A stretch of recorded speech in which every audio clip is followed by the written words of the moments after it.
How you doing? This is the guy from Pittsburgh. Well, other conservatives and so-called presidential candidates are frightened of Donald Trump. And today, Bobby Jindal, Mr. 1%, is amongst them. He calls Donald Trump a madman who must be stopped. Now, this guy had a poll last year where over 50% of the people in his state didn't like him. A majority of the people didn't want him to run for president. And one of his spokesmen said, "We don't care about the poll numbers." He's, and he calls Trump egomaniac who has no principles. Well, to me, if you're running for president after your state did a poll and said, "We don't want you to run for president," aren't you an egomaniac yourself? See, the conservatives are frightened of Trump.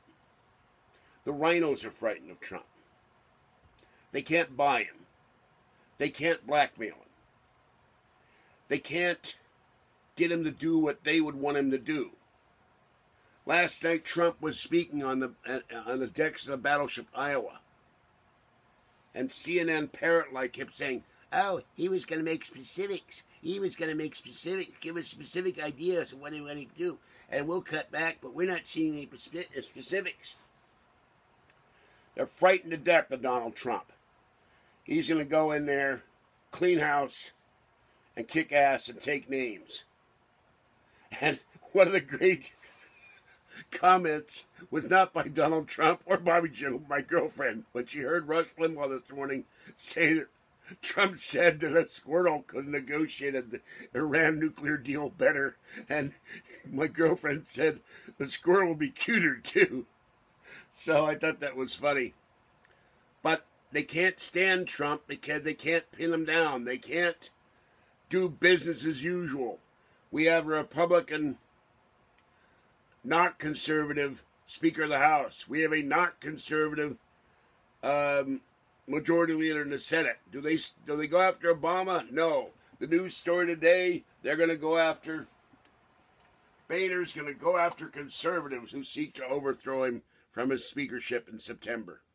And the liberal media is talking about a possible government shutdown. Of course, that'll be all the fault of the slightly evil Republicans.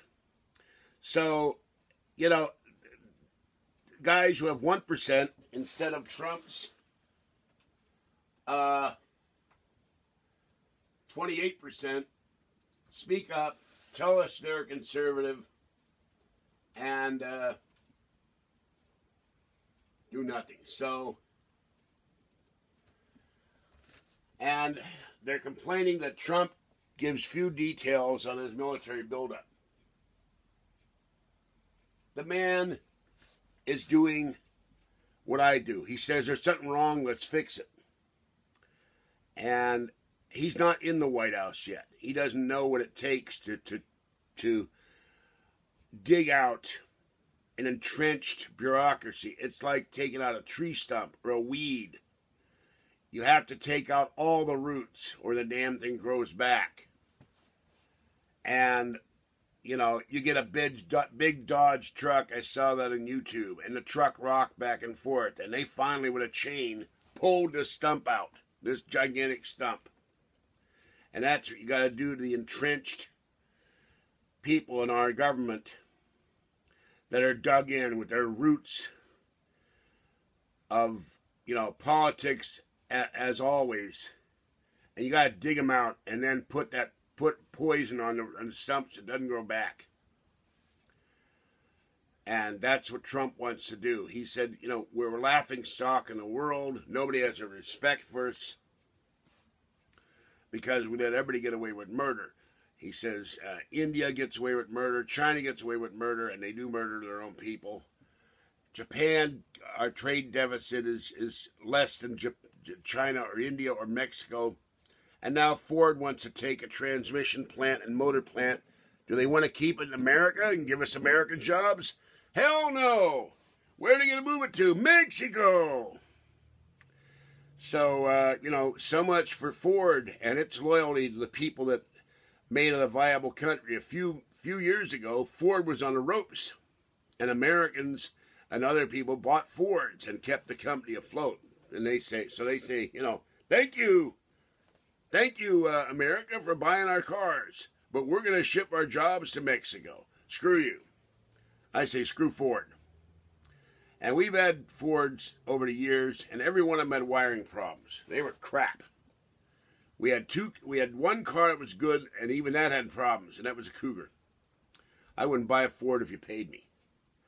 So now our Toyota that people on Belgab make fun of is not a Lexus.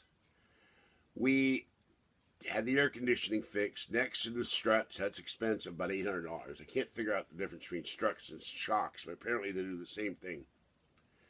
And then I got to go get a CD player. Excuse me, just woke up. CD player of $150, have that replaced. The dealership wants $800 to pull it, send it back for refurbishing, and put a new CD player in it. Damn thing's stuck. But that's the only thing wrong with the car.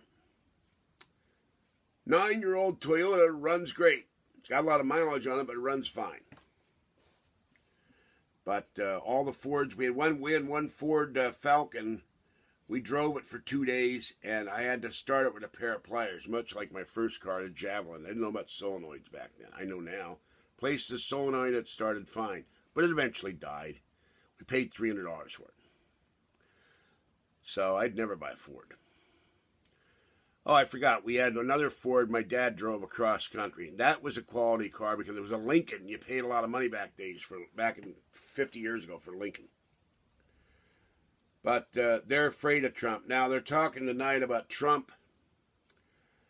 Don't attack Ben Carson. Ben Carson has crept up to number 2 in the polls. Ben Carson's a nice guy. Brilliant retired neurosurgeon. I got an idea for Trump. You become the nominee, make Ben Carson your vice president. Then you'd have a black vice presidential nominee and Donald Trump. You'd have a conservative and somebody who says he's now conservative and he had liberal opinions before, but he's changed his views. That's what Trump should do. Offer Ben Carson the nomination. Don't go after Ben Carson. He's an intelligent man. Go after Obama. Go after Joe Biden, who criticized you this morning and talked about the know-nothing parties and said that everybody who supports Trump is a xenophobe and a bigot, which is ridiculous. They came out with a study today. They had to search for it because there are no government-specific statistics on how many illegal alien criminals are running around this country. There are millions. They get paroled and they're out in the streets. They don't get sent back to Mexico or Guatemala or Costa Rica or Colombia or Uruguay, Paraguay, Brazil, or wherever they come from. They get to wander the streets of America and prey on innocent Americans and innocent non-Americans.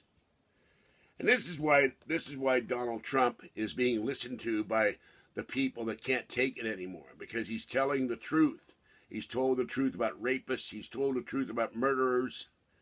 He's told the truth about people who come across the border and prey on the innocent. All right, that's all I'm going to say about that. I wonder who's really the madman, a governor who's disliked by the majority of its people or Donald Trump. Have a great morning. I'll do another video in a minute. Catch you next time. Bye-bye.